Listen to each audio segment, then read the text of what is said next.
کہ ہمیں کچھ وقت اور ملتا ہے۔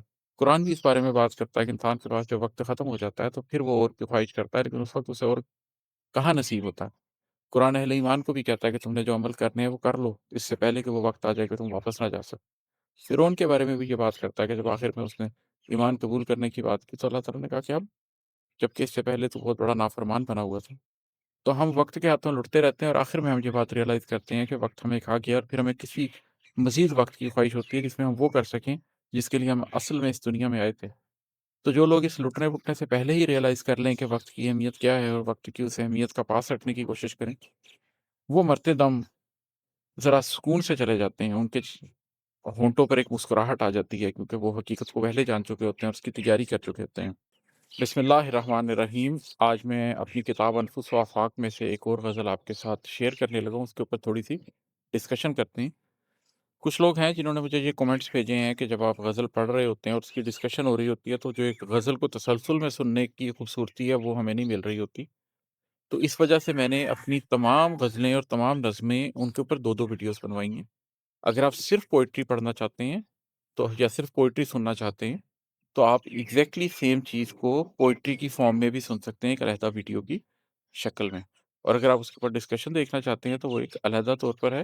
یہ اگر آپ جائیں گے پلے لسٹ کے اوپر بھی تو وہاں پر بھی آپ کو انفس و آفاق غزلز اور انفس و آفاق ڈسکشنز کے نام سے علیحدہ علیحدہ پلے لسٹ مل جائیں گی۔ انفس و آفاق نظم کی آپ کو علیحدہ پلے لسٹ مل جائے گی، آپ وہاں سن سکتے ہیں۔ بہرحال یہ ایک چھوٹی سی بہر کی غزل ہے، یہ میں آپ کو سناتا ہوں۔ یہ ہے کہ معنی تو انسان دیتے ہیں، لفظ بے معنی ہوتے ہیں۔ ہم لوگ عموماً یہ سمجھتے ہیں کہ ایک لفظ کا ایک معنی ہے اور وہ معنی سب لوگ جانتے ہیں، سب لوگ اس معنی کو سمجھتے ہیں، اور جب ہم ایک بات کریں گے تو دوسرے تک بھی وہ بات ویسے ہی پہنچے گی۔ لیکن انسان ان لفظوں کے معنی کو اپنے کانٹیکسٹ، اپنے بیک گراؤنڈ کے ساتھ سمجھ رہا ہوتا ہے۔ میں آپ کو اس کی ایک سادہ سی مثال دیتا ہوں۔ ہم جب پرسنل ڈیولپمنٹ کی ٹریننگ وغیرہ کرواتے ہیں تو اس کے اندر ایک چھوٹی سی ایکٹیویٹی کئی دفعہ کرواتے ہیں کہ سب لوگوں سے کہتے ہیں کہ آپ کاغذ قلم پکڑ لیں اور میں آپ سے ایک فقرہ بولوں گا، آپ نے اس کا جواب دینا۔ اس کے بعد میں ایک سادہ سا فقرہ بولتا ہوں کہ میرا ایک دوست ہے، وہ بہت زیادہ امیر تو نہیں ہے لیکن بہرحال کافی خوشحال ہے۔ اس کی مہینے کی تنخواہ کتنی ہے؟ اب سوال تو بالکل سیم ہے، انورٹڈ کامرس کے اندر سیم کوسچن پوچھا گیا ہے، لیکن 40 لوگ جو آڈینس میں بیٹھے ہیں، کوئی لکھ رہا ہے 50,000، کوئی لکھ رہا ہے 5 لاکھ، کوئی لکھ رہا ہے 15 لاکھ، کوئی لکھ رہا ہے 20,000۔ اب یہ کیا ہو رہا ہے کہ لفظ تو میں نے ایک ہی بولا ہے، لیکن انسان اس کو معنی دے رہے ہیں اپنے کانٹیکسٹ میں، اپنے بیک گراؤنڈ کے اندر۔ جو فائنینشیل سٹرگلز انہوں نے دیکھی ہیں، جس فائنینشیل سچویشن سے ووٹ کرائے ہیں، اس کے مطابق خوشحالی کے لفظ کا معنی وہ خود نکال رہے ہیں۔ تو معنی تو انسان دیتے ہیں، لفظ بے معنی ہوتے ہیں۔ لفظوں میں کچھ نہیں رکھا ہوتا، انسانوں نے اس میں سے معنی اخذ کرنے ہوتے ہیں۔ اسی طریقے سے اگر آپ کہتے ہیں کہ فلاں شخص بہت نیک ہے، اب یہ سننے والا اس کو دیکھ رہا ہے کہ وہ اس معنی کو کیسے لے گا۔ ہو سکتا ہے سننے والا اس سے یہ مطلب نکالے کہ وہ شخص تہجد گزار ہوگا، ہو سکتا ہے سننے والا اس سے یہ معنی نکالے کہ وہ بہت زیادہ فیاض ہوگا اور لوگوں کی بہت مدد کرتا ہوگا، ہو سکتا ہے سننے والا صرف یہ مطلب نکالے کہ وہ 5 وقت کی نماز پڑھ لیتا ہوگا۔ انسانوں نے معنی اس کو خود دینے ہوتے ہیں۔ کمیونیکیشن میں کہتے ہیں the biggest miscommunication in communication is that something is communicated۔ ہم یہ سمجھتے ہیں کہ ہم نے کمیونیکیٹ کر دیا جبکہ دوسرے نے اس کو نہیں سنا ہوتا۔ اس کی ایک اور بڑا اگر تھوڑا سا ڈیپر لیئر پر جائیں تو آپ کو کئی دفعہ یہ محسوس ہوتا ہے کہ ہر شخص ایک پرٹیکولر کانٹیکسٹ میں بات سن رہا ہوتا۔ مثلاً آپ بات صحیح اور غلط کی بنیاد پہ کر رہے ہیں، آپ کی زندگی میں صحیح اور غلط اہم ہے، دوسرے کی زندگی میں فائدہ اور نقصان اہم ہے۔ آپ کو سالوں لگ جاتے ہیں اور آپ کو سمجھ نہیں آتی کہ میری بات اس تک پہنچ کیوں نہیں رہی۔ پہنچ اس لیے نہیں رہی کہ آپ صحیح اور غلط پہ بات کر رہے ہیں، وہ فائدے اور نقصان پہ سن رہا ہے۔ تو لوگوں کی ایک اپنی ڈکشنری ہوتی ہے جس کے مطابق اپنے کانٹیکسٹ، اپنا سوشل بیک گراؤنڈ، اپنا اکنامک بیک گراؤنڈ، اس کو سامنے رکھتے ہوئے وہ لفظوں کو معنی دیتے ہیں اور ان کی زندگی میں چیزوں کے معنی تشکیل پاتے ہیں۔ معنی تو انسان دیتے ہیں، لفظ بے معنی ہوتے ہیں۔ اور ہے کہ غم کبھی مارے دیتے ہیں، غم کبھی زندہ رکھتے ہیں۔ ہماری زندگیوں میں بہت سے مواقع ایسے ہوتے ہیں کہ جب